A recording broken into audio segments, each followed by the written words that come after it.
അപ്പോൾ ഞാൻ പറയുന്ന കുറച്ചുകൂടെ ബോയ്സിന് കണക്ട് ചെയ്യാൻ പറ്റും. അതായത് നമുക്ക് മുടി വേണം എന്ന്, അല്ലെങ്കിൽ അന്ന് ഞാൻ ചീവി വെച്ചിരുന്ന ഒരു സ്റ്റൈലിലേക്ക് നമ്മുടെ മുടി വരണമെന്ന് ആഗ്രഹിക്കുന്നുണ്ട്. നമ്മൾ ആ ടെക്നോളജി ഉപയോഗിക്കുമ്പോൾ നമ്മളുടെ തന്നെ മുടി ഒരു സാധനവും പുറത്തുനിന്ന് എടുക്കുന്നില്ല, ഒരു വിഗ് വെക്കുന്നില്ല, അല്ലെങ്കിൽ വേറൊന്നും.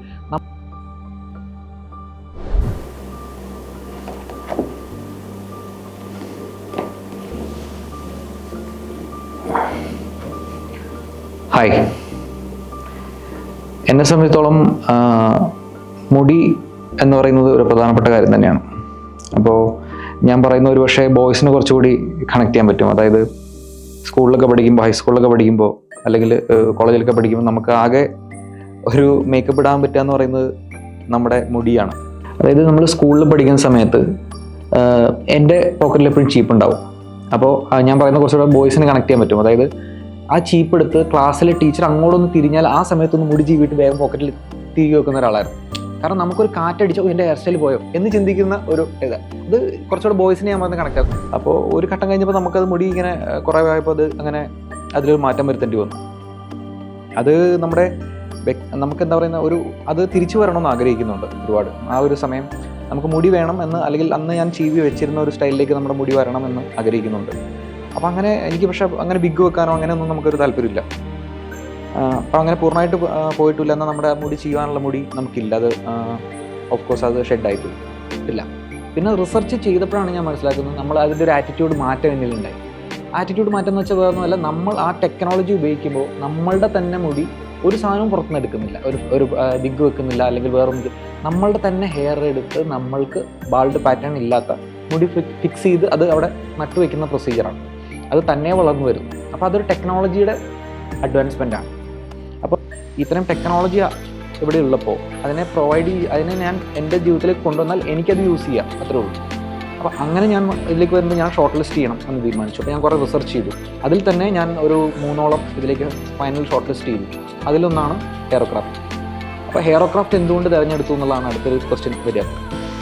തീർച്ചയായിട്ടും അത് എന്നെ സംബന്ധിച്ചോളം അത് ഈ പറഞ്ഞ റിസർച്ചിൻ്റെ ഏറ്റവും ഫൈനലായിട്ട് ഞാൻ എടുത്തൊരു തീരുമാനമാണ്.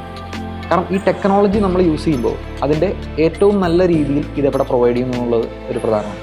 അതിന് ഞാൻ എടുത്തിരിക്കുന്നത് വെച്ചാൽ റിവ്യൂസ്. അതിന് റിവ്യൂസ് ഞാൻ നോക്കി. അത് എൻ്റെ നേരിട്ട് അവരായിട്ട് ബന്ധപ്പെട്ടു. അതുപോലെ ഇവർ പറയുന്ന കാര്യങ്ങൾ കോറിലേറ്റ് ചെയ്ത് നമുക്ക് അവരോട് സംസാരിച്ചപ്പോൾ കിട്ടിയ ഒരു ഫീഡ്ബാക്ക് അത് വളരെ പ്രധാനമാണ്. എന്ന് മാത്രമല്ല, നമ്മൾ ആ ഹോസ്പിറ്റലിലേക്ക് ചെന്നതിന് ശേഷം അവിടെ നിന്നുണ്ടാകുന്ന നമ്മളോട് അവരുടെ പ്രൊസീജിയർ വിവരിക്കുന്ന ഒരു രീതി, അവരുടെ ഹോസ്പിറ്റലിൻ്റെ അറ്റ്മോസ്ഫിയർ. ഇപ്പോൾ അവിടെ തന്നെ ഇരിക്കുമ്പോൾ മറ്റ് ആൾക്കാർ അവിടെ വന്ന് അവരുടെ ഉണ്ട്. അപ്പോൾ നമ്മൾ അവരുടെ കൂടി ഇരിക്കുമ്പോൾ തന്നെ അവരോട് സംസാരിക്കും, നേരത്തെ അവരുടെ കസ്റ്റമേഴ്സ് ആയിരിക്കുന്നവരോട്. അപ്പോൾ അങ്ങനെ നോക്കിക്കഴിഞ്ഞപ്പോൾ എനിക്ക് അവിടെ ചെന്നതിന് ഏറ്റവും ഒരു പോസിറ്റീവായിട്ടുള്ളൊരു അറ്റ്മോസ്ഫിയർ ഫീൽ ചെയ്തു. ഹെയറോക്രാഫ്റ്റിൽ ഇന്നെൻ്റെ ഫസ്റ്റ് ഡേ കഴിഞ്ഞു. 2 ദിവസമാണ് പ്രൊസീജിയർ ഉള്ളത്. ആദ്യത്തെ ദിവസം കഴിഞ്ഞു, രാവിലെ തുടങ്ങിയാണ്, ഇപ്പോൾ വൈകിട്ട് 5 മണിയാകുമ്പോൾ തീർന്നു. അങ്ങനെ പെയിൻ എന്ന് പറയാനൊന്നുമില്ല, ജസ്റ്റ് ഒരു ഫീലിംഗ് മാത്രമേ ഉണ്ടായിരുന്നുള്ളൂ. ഇതുവരെ ഓൾ ഗുഡ്. ഇനി രാത്രി പെയിൻ ഉണ്ടെങ്കിൽ അതിന് ടാബ്ലറ്റ് തന്നിട്ടുണ്ട് വരാതിരിക്കാനുള്ള. പിന്നെ കാര്യങ്ങളൊക്കെ പറഞ്ഞു തന്നു. ഇപ്പോൾ ഞാൻ വളരെ ഹാപ്പിയാണ്.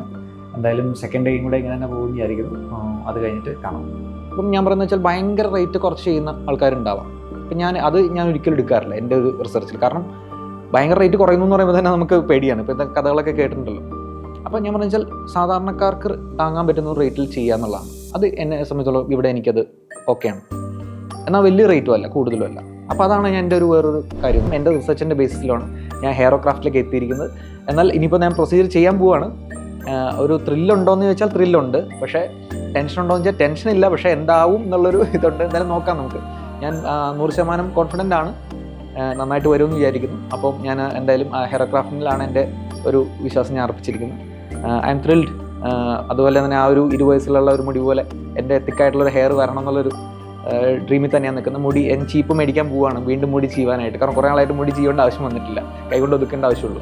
അപ്പോൾ വീണ്ടും ചീപ്പ് മേടിക്കാൻ ഞാൻ തയ്യാറായിട്ട് നിൽക്കുകയാണ് എന്തായാലും പഴയ പോലെ.